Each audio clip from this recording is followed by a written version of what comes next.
ابھی آ رہی ہے کل کو 31 دسمبر، راتوں کو روڈوں پہ گھومنے والے سبھی نان مسلم ہی ہوں گے، مسلمان کوئی نہیں ہوگا. پٹاخے پھوڑنے والے اور یہ بائکوں کی ریس لگانے والے سب یہی ہوں گے جو اسلام کو نہیں مانتے، مسلمان کوئی نہیں ہوگا. یا یوں کہو کہ جو نوجوان روڈوں پہ نکلیں گے، کیا ان کے گھر میں کوئی نمازی نہ ہوگا؟ ہو سکتا ہے ان کے گھر میں کوئی وہ بھی ہو جس کا چلہ لگا ہو سکتا ہے ان کے گھر کا ذمہ دار وہ ہو جو صبح فجر میں اول وقت میں آ کے نماز پڑھتا ہو سکتا ہے ان کے گھر کا ذمہ دار وہ ہو جو سال میں ایک بار عمرے کو بھی جاتا ہو. اس نے دین کا ایک شعبہ پکڑا عبادات کا، اور 4 وہ جو دنیا کو اسلام لانے پہ مجبور کرتے تھے اسے چھوڑ دیا. خدا کی قسم یہ بچے معصوم ہیں، انہیں بچپن میں اگر سمجھا دیا ہوتا صحیح ڈھنگ سے تو یہ روڈوں پہ نہ ہوتے، یہ راتوں میں اول وقت میں سو کے صبح فجر میں مسجد میں. اور یہ تو یقین کر لو جس قوم کا جوان فجر میں سوتا ہو، اگلے 50 سال کے بعد ان کی مسجدوں میں دھولیں ہوں گی. اللہ حفاظت فرمائے. آج کا جوان جوانی تھوڑی ہے، کل کا بوڑھا بھی تو ہے. اور جب اسی کے دل سے عظمت خدا اور عظمت ایمان نکل گئی تو کل اپنی نسلوں کو کیا عظمت بتائے گا؟ یہ ہم نے بچے کو بچہ سمجھا، جبکہ بچہ کل کا مستقبل، بچہ آنے والے وقت کا جوان، بچہ آنے والے وقت کا گائیڈر ہوتا ہے.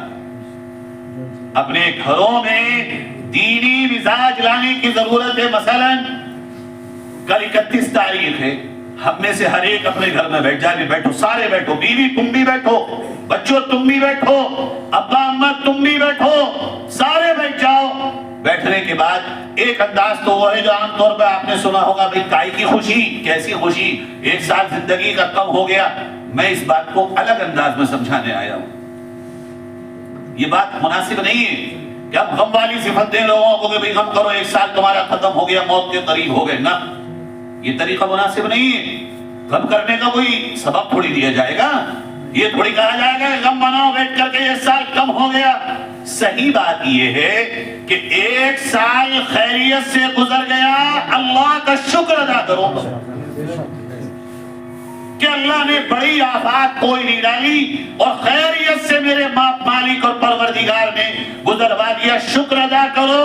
1 عبادت سے، 2 مال سے خیرات کر کے، 3 اللہ رب العزت کے کسی بھی ایک ایسے حکم پر جو اب تک زندگی میں نہ ہو عملی زندگی میں لا کے. یہ شکر ہے. اور جو بھی طریقہ ہو شکر کا اللہ کی مرضی کے مطابق کہ اللہ 1 سال گزروا دیا، بہت ہی خیریت سے گزر گیا، کوئی بڑی پریشانی نہیں آئی. مالک ارض و سما تیرا شکریہ. شکر کیا ہوگا جب شکر ادا کرو گے؟ اللہ کا قطعی اور حتمی وعدہ ہے، لئن شکرتم لازیدنکم. شکریہ ادا کرو گے اللہ رب العزت تمہاری نعمتوں میں اضافہ کرے گا. جس طرح عافیت سے یہ سال گزرا، شکریہ پر یہ والا سال جو چلے گا اللہ تعالیٰ اور عافیت سے گزروا دے گا. ایک طریقہ تو یہ ہے، یہ بتاؤ اپنے بچوں. دوسرا طریقہ یہ ہے کہ بھئی 1 سال گزر تو گیا، مگر اللہ کے یہاں حساب بھی تو ہوگا گزرے ہوئے سال کا. آنے والے کا تو پتہ نہیں کیا ہوگا، مگر گزرے ہوئے کا تو حساب ہونا ہے. لہذا ابھی موت نہیں آئی اور موت سے پہلے پہلے اللہ نے توبہ کا دروازہ کھول رکھا ہے. لہذا 1 سال کا حساب لگاؤ. ہم نہیں کہہ رہے کس سے کیا ہوا، گھر میں بھی مت کہو کس سے کیا ہوا، حساب لگاؤ آج. اور یہ دیکھو بھئی کس کس سے کتنی کتنی غلطیاں ہو گئیں، جو یاد آ جائیں. یہ سوچ کر کے اللہ کے یہاں گزرے ہوئے لمحات کا حساب دینا ہے. سچے من سے توبہ کر لو تاکہ وہ اس سال میں غلطیاں نہ ہو. توبہ کرو، چونکہ ابھی موقع ہے نا. گزر گیا مگر زندہ ہو. جو آئے گا وہ آئے گا، بھی آیا نہیں. جو گزر گیا ابھی زندہ ہے، موقع ہے، اس پر توبہ کر لو. یہ تو ہوئی گزرے ہوئے سال کی بات. اب آنے والا سال، اب اس میں اللہ تعالیٰ جو بھی موقع دے تو وہ کیا کرے؟ فرمایا استعینوا بالصبر والصلاة.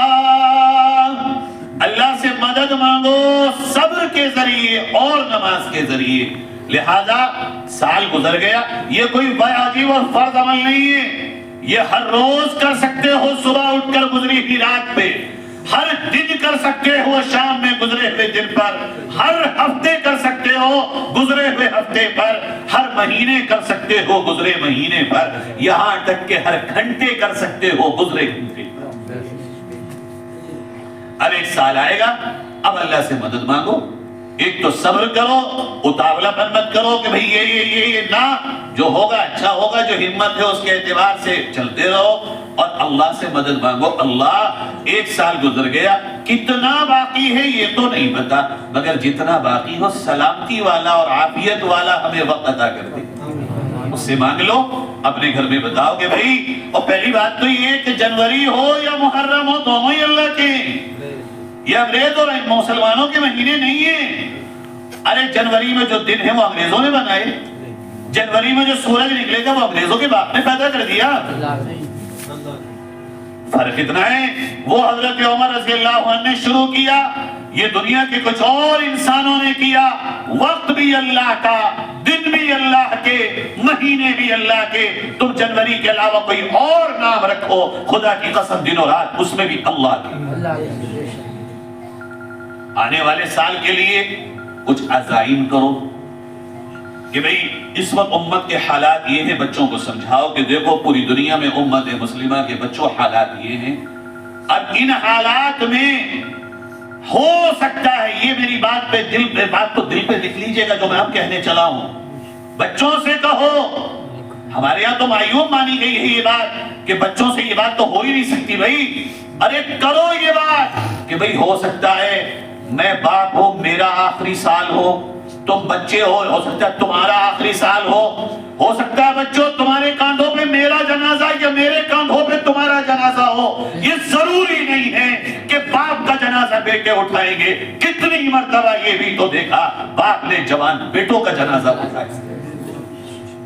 بیوی سے بھی کہو، ہو سکتا ہے بیگم سال یہ آخری ہو، ضروری تو نہیں میں پہلے یا تم پہلے، لہذا جب دنیا سے جا نہیں ہے تو کیوں نہ اس سال کو آخرت کی تیاری کا سال بننا، فکریں پیدا کرنا اور محاسبہ کرنا، یہی تو ایک ایک موقع پر اللہ کے نبی پیغام دیتے تھے۔ اور اس سلسلے میں آخری بات، ہر چیز جو آنے والی ہے اس کا استقبال اس طرح کرو کہ شاید یہ آخری ہو سکتا ہے، دن آخری ہو، اور یقیناً کوئی تو بنے گا، پتہ مجھے آپ کو نہیں، ہو سکتا ہے رات آخری ہو، کوئی تو بنے گی مگر مجھے آپ کو نہیں پتا، ہو سکتا ہے کوئی نوالا آخری ہو سکتا ہے کوئی کپڑا پہنا ہوا آخری ہو، مگر بنے گا کوئی نہ کوئی تو بنے گا، کب بنے گا کسی کو نہیں پتا۔ نبی یہی تو کہہ گئے، کام ایسے کر لو جیسے ودا کرنے والا کام، یہ کر کے دیکھ لو، کہہ تو رہے ہم، بس آخری بات عرض کر کے بات کو ختم کرتا ہوں، 7:30 بجے اذان ہے، 19 منٹ آگے، 2 منٹ اور لیتا ہوں۔ ایک تو ہے یہ بات کہنا کہ گھر میں کہہ دو گے، ایک ہے دل سے کہنا، یقین سے کہنا، دونوں میں فرق ہے۔